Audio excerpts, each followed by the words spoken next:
code is all around us. Every day when we check our email, go on social media, or just want to research something online, somebody somewhere had to code that. So when I first joined ISM, I knew that I wanted to do something with programming, and I learned that starting in 7th grade. I went to a TED Talk at SMU, and there was a speaker who talked about how somebody on Reddit made a quick program that made all their work thousands of times easier just because a computer was doing it instead of them. And for me, this was like, oh wow, that's awesome, because I can be lazy and still get stuff done. So that started my initial passion for programming.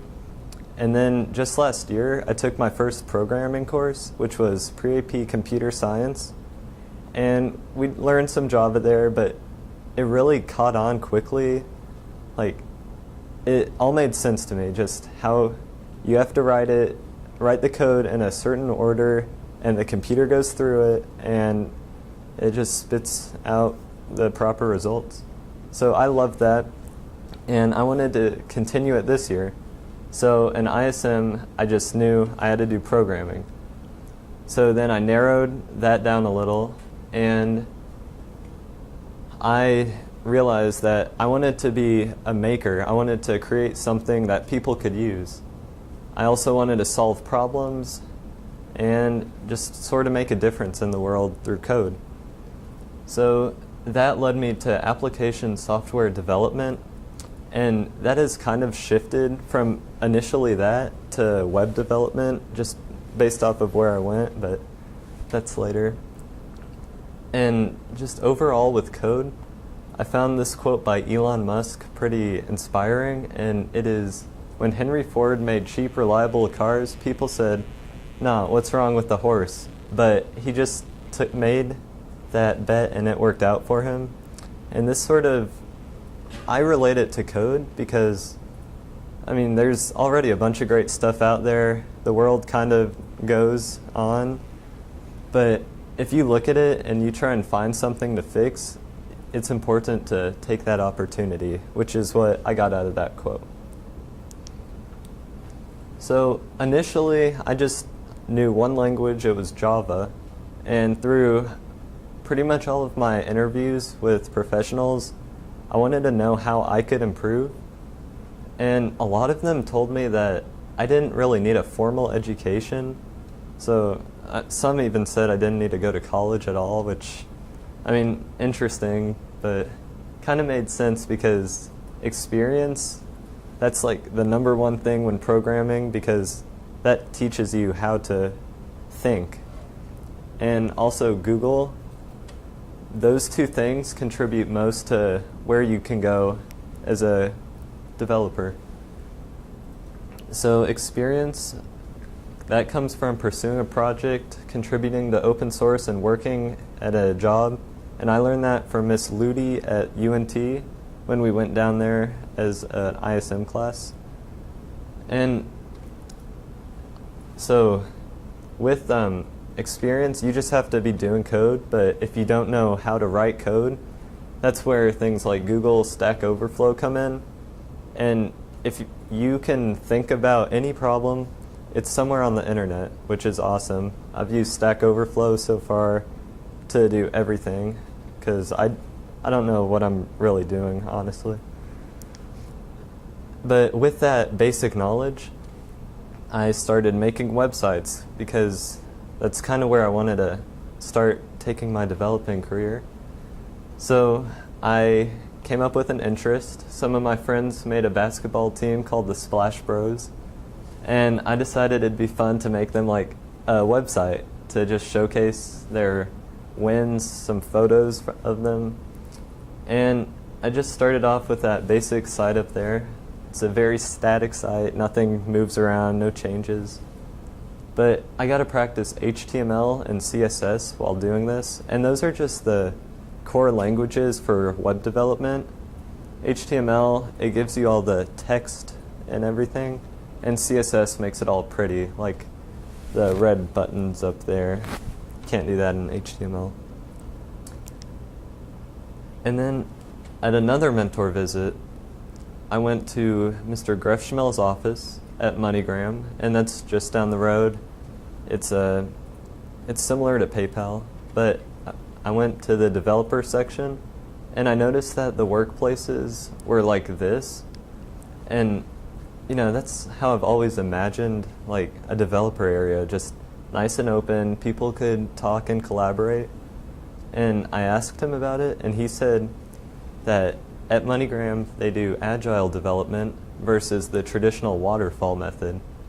So this really interested me because I like this nice open workspace. So I decided to research agile, and I learned that the main differences was agile was taking a lot of your work and splitting it down and working at it one at a time, finishing that small section, and then moving on. And this allows for easy changes to be made as you keep going on, versus waterfall, where you're kind of given a project and expected to just work it out. But in both of these, you still have to be planning. So that's what I got from visiting Mr. Grefschmel and researching agile and waterfall methodologies. So then, after my first speech, this was way in the beginning of the year, Coach Goff came up to me and she thought it'd be a good idea to make a website for the ISM application, because right now you have the piece of paper for an application and then all the teacher recommendations. So she wanted me to kind of put them all together online, and that's what I decided to go off of for my original work, that and the agile methodology. So using agile to create the planning for that initial project, I would have to come up with user stories, product backlog items, and organized sprints. And that would just be me practicing agile while working on planning that final product. So with agile, you have user stories, and these are basically just a thing to get the planning going, where you have business analysts working together with the customer to figure out what people actually want. So to get all of these going, I had to consult with Coach Goff to figure out what she wanted to see in the final product. And I figured out things like an applicant would attach files to their application, and teachers could make recommendations for students. But there's like a list of 30 of these somewhere at my house. So. Then after I got all those user stories done, I created a product backlog item. And this is the thing that the business analyst would make to give to the developer. And that way the developer, they could sort of see what they have to do to finish the product with everything the customer wants. So this had things like sort applicants into groups, applications into groups. And it says things like, while viewing individual applications, the administrator can sort them to help determine if they would make ISM or not.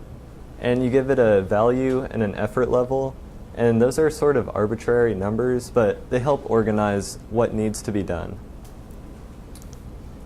So then for the final product of my original work, I put all of these together into sprints, which is just a short 2 to 3 week period where you put a bunch of product backlog items together to create a small product at the end of every sprint. And initially, without knowing how I'd actually be developing, I came up with creating a basic website, then user accounts, then the application, and then letting the administrator view the application, and then put them into groups. So that was kind of what my original work looked like, which was kind of off from what actually happened, but that broke down into something that looked like this, with the red being the value or the business effort I put on each of the product backlog items. It was just a way to plan like how it all go down, which I thought was great at the time, but as I moved into my final product, I realized not so much. So at this time, after original work, I got my mentor, Mr. Andy Grefschmel, and he's a Java developer at MoneyGram, which I thought was cool because I knew Java, so little connection there. And I met him through my dad, who's friends with him, so little networking worked out there. And on mentor visits, what we would do is, it wasn't really any learning. There was some, but it was a lot of just trying to fix my code because I didn't know what I was doing. And then also a little planning for what I should have done next time. And this picture is an example of planning. And what it is the table schema for the database I was working in. And it's hard to read, but it's just all the connections between tables that would contain users, applicants, teachers, and it's a bunch of mess. So I had my original idea of making the website, and now that I had planning done, I could actually start building it. So to start off, I got a web server running on Amazon, and that's just to host my code because you can't host PHP on your or it needs a web server to run. That's basically why I got Amazon working. And then initially I encountered a pretty big problem. I didn't know how to code in PHP. So I didn't really account for this in my planning of the original work. So I would have to start all the way back at square one with Hello World, which is basically like the first programming program that you write. And all it does is output Hello World. So it's just starting at absolute nothing. And then I just built off of that. So a couple weeks later, I got something pretty cool where you could insert your name, age, and gender into a database.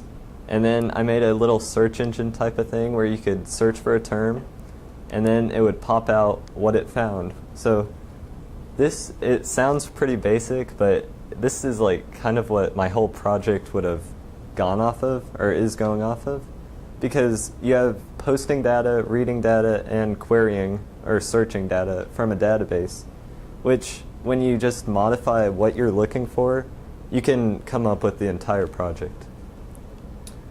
And then I had a second problem. I ended up deleting my entire instance on Amazon.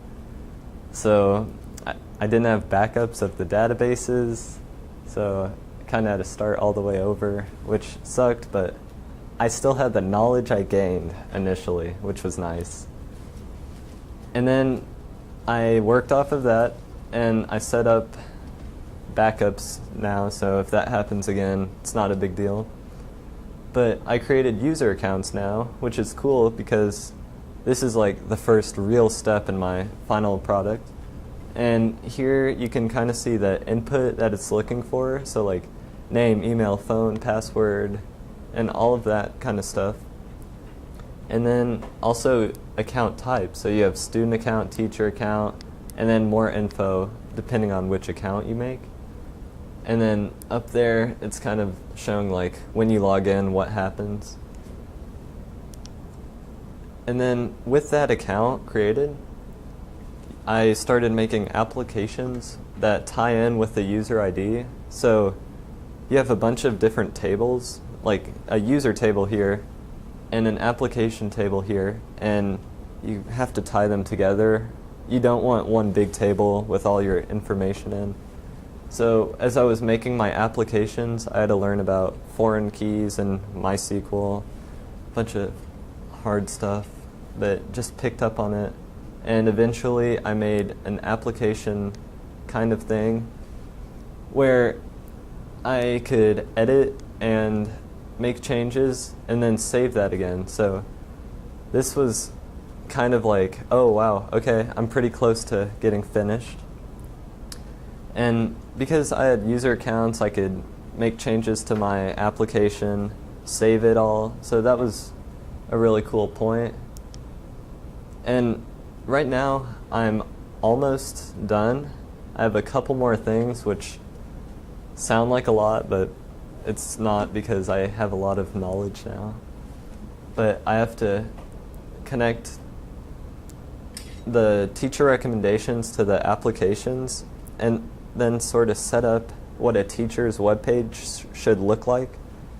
And also just submit the applications, which shouldn't be that hard, but we'll see soon. And then add CSS or cascading style sheet to the website to make it beautiful. Because right now, as seen here and here, it's just kind of black and white.